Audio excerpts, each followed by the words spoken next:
News and the bad news. The good news is there is an amazing lunch just after. The bad one is I'm the only thing standing up between the lunch in you and you, so I will make that as entertaining as possible. Just a small question while everything is warming up. Do you remember Mission Impossible? The movie, the series, the actor running, sweating, and getting his mission that finally blows up at the end? So how many of you have seen that movie or this series, Mission Impossible? Cool, most of you. So all what we do at Doctrackr is basically making people cry because there is no slides. No, it's... Yep, sir? Awesome. So all what we do at Doctrackr is reproducing this experience you have with Mission Impossible, which is allowing you to remotely share documents and destroy them after you shared them. That's not mine, that's a Mac, guys. Well, on this same topic, so that's my first time in Israel. I'm really glad to be here. That's an amazing place. I was dying for years to find a reason to come here, and so NewsGeek guys, they just call me, hey, you're a crappy French guy, but I'm sure you would love to discover Tel Aviv. I said, yeah, sure, and jumped into a plane yesterday to come here.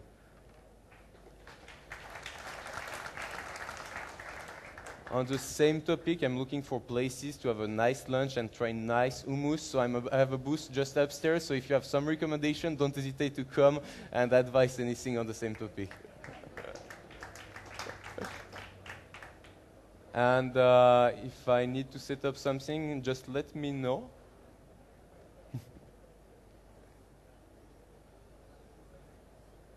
Okay. They seem super excited around my computer. Just what's happening? Just put it on full screen. Okay. Is that working now? Now? Yeah! Even have some music? No? No. Anyway, so we are Doctrackr. We are all about document control. And so we blow up your document. We let you remotely destroy your documents wherever they are. Guys, don't touch my computer. You'll make me cry again. So it's all about remote control of documents. And we go even further. So right now, if you're sharing with me, you're sending me an email with a PDF, with a Microsoft Office, you're sharing a Dropbox folder with me.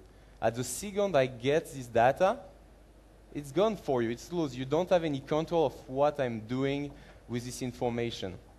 So at Doctrackr, we aim to give you the power to control your files wherever they are. And so we are already doing that for some of the most amazing companies in Europe. So that's just two examples. No Israeli customers yet, but the company building these power plants in Europe or the company running the trains in France, we are helping them to control their data. And they love us for three reasons.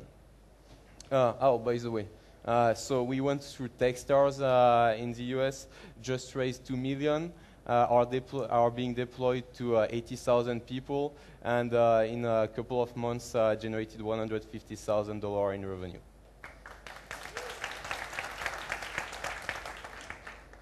So they enjoy Doctrackr because we give them a unique way to make sure that their files never fall into the wrong hands, that wherever their files are, they are always up to date, and we provide them knowledge on who is doing what with their documents.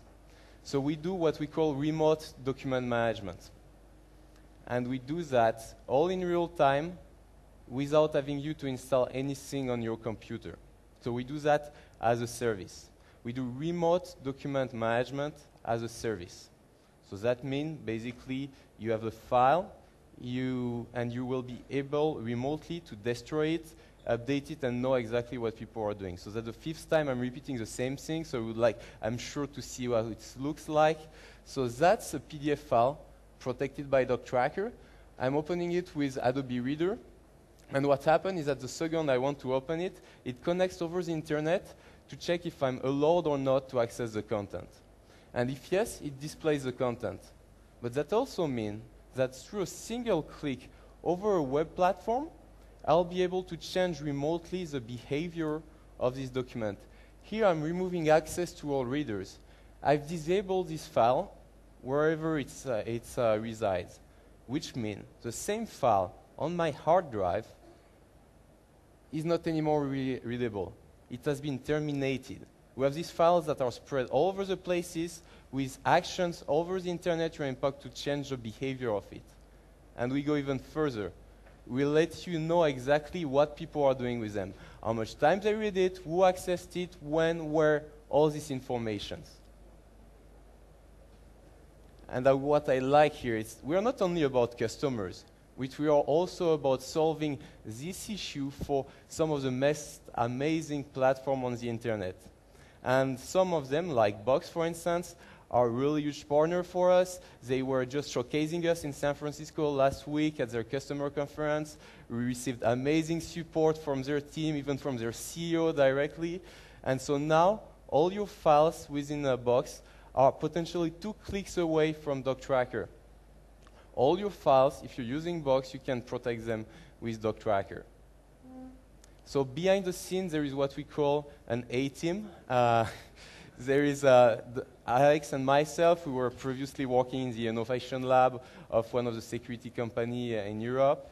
We've been joined by an amazing hacker who spent 3 years just focusing on Microsoft technologies, and we onboarded a director of UX who was previously working in some really interesting American company. And actually, I was looking for a picture with 8 people from the A team, so I wasn't able to find it. So we're now, in the last 4 months, we grew to 8 people, aiming to 10 people by the end of the year. And that's just the beginning. So with one single customer, we've been able to reach 80,000 people. With one single partner, we're potentially reaching 14 million people. This is just the beginning, and this is what we call in France a hockey stick. So I'm here in Israel for the first time. We just raised money, but we're looking for great partners in the ecosystem. Customers, but mainly partners. Israel is a nation of security. We're looking for hiring people here. So that's why I'm here. I'm here to hear all your feedback. And with Doctrackr here in Tel Aviv, I'm really excited. You should be excited to contact us.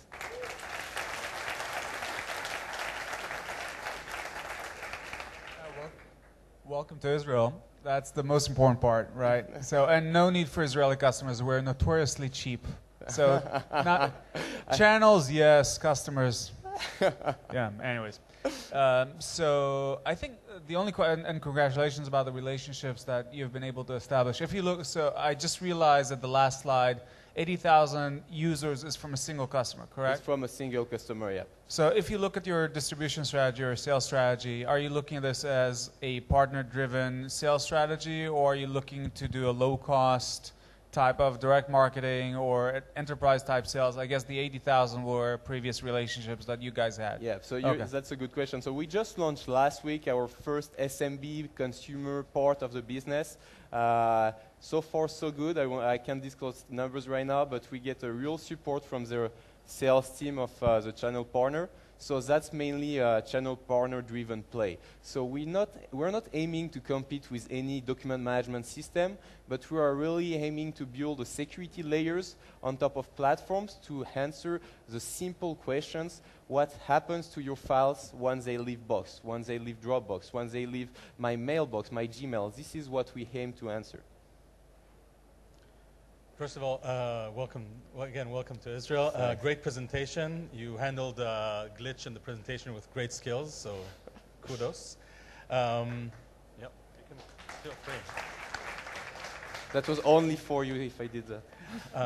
My question is around conversion. So if I convert the file using online converter or offline converter, do you still keep my rights? And would I be able to destroy a converted file? So what we do basically is cryptography. applied to document management. So we take a normal PDF, a normal Microsoft Office document, we cipher it, and we manage the key distribution to be really simple. So, and we work with all the protocols implemented with Adobe, with Microsoft Office, so you don't need anything to install on your computer in order to open it. But which means on the other way, like readers like Google Docs are not supporting yet this type of implementation. So if you try to open a document protected by Doctrackr with Google Docs, you'll fall into a fallback page explaining, hey, this document is protected with Doctrackr. In order to open it, you have to use Microsoft Office. So back to the first question, that's why we're focusing on business partners who are really using this ecosystem of Adobe plus Microsoft. Thanks. Hi, a couple questions. So, first of all, and in no way disrespectful, or at least not meant in that way, but isn't this maybe very much, you know, a feature to, you know, to any platform you have to bring into this? You know, so you have to have Box to be able to provide value, and the value is clear, but you really need the platform for this. So is, you know, can you really build a company on top of this, or is this really an acqui-hire in the making? That's kind of the bigger question. Yeah. The shorter question afterwards is, how much do you charge for this per user? Okay, cool question. So no offense at all, that's cool. I mean, we are basically, and we are proud to be, we're a kind of OEM company. So we provide technology to partners, but we understand the limits of that. So last week, in the same time we launched our SMB offer with Box, we launched also Doctrackr.com. So everybody here, you can register on Doctrackr.com and use that as a standalone product without any of these platforms. But we're building Doctrackr.com to be a central dashboard to your files that you share with by email, by Box, and everything. So that will be a central dashboard, but you can use it by itself. First question. Second question. What? Price. The pricing, yeah. So right now we are completely free up to the end of the year, but that's based on a freemium model, basically quota-based model where you can protect up to 10 documents for free per month, and we charge after. So it's the current pricing strategy has been set at $5 a month per seat per user to protect up to 25 documents and scale up to $100 per user per month with kind of enterprise plan. So out of the 80,000 users or employees of the train company, how many actively have shared a document? So out of these 80,000, on this first deployment, out of these 80,000 users, we get more or less, so depend how you define active. Is active someone creating documents? So that's really a small subset of it. 80,000 is the number of people who reached out who has a Doctrackr account and who can open a document. So as active, we get about 10% of this sum, but that's, one more time, that's a corporate deployment, so we get about 10%, even less. So 8,000 people created and sent documents with Doctrackr. Yeah, we publish and spread to the whole organization documents. But that's all the time publisher versus consumers, but consumers also can be publishers. So that's what we are trying with Box, where anyone receiving a document will be also able to produce a secure document. And what platforms do you support? So you support PDF, do you support Word documents as well? Yeah, we support PDF, Word document, I mean all Word, Excel, PowerPoint, with all their subset formats, and we for the moment focus on Adobe's platform and Microsoft platforms. Using RMS, or you have your own encryption? Cool. Could you ask the question? So we are building layers on top of this type of technologies. Yeah, you two should talk because he has a little experience in this sort of thing. You'll geek out on each other. It'll be great. Cool. I'm already in love. One last question. Fantastic presentation. As disclosure, we are one of the early investors in Dropbox. So that's unrelated question to their view, but don't you think that the users would expect Dropbox and Box and other file sharing service providers to take care of this pain as part of the service and not go and look for third parties like yourself to resolve it? Actually, it depends how you define the job of Box, Dropbox, and what is their mission. The mission of Box or Dropbox is to build an amazing platform that will drive sharing within their users. What we are answering is what happens to your files when they leave this platform. So we are complementary in that way. I don't know the roadmap of Dropbox, but so far, all the partners we spoke with are really focused on building their own ecosystem, and we are a piece of this ecosystem when documents goes out of it. If I have to rephrase it in a simpler way, yes, Dropbox might take care of these issues, but as far as I understand, this is not their mission, and this is not what they are pushing for right now. Any comment on Watchdogs? Actually, they are an amazing company, but they are focused. So Watchdogs is another company, Israeli, R&D based in Israel, doing that. They are focused on compliance market, just raised 9 million with Blackstone to go full on that path. So we are taking a different play to build on top of platform and not compete with them. Thank you very much. And now the moment you've all been waiting for, lunch.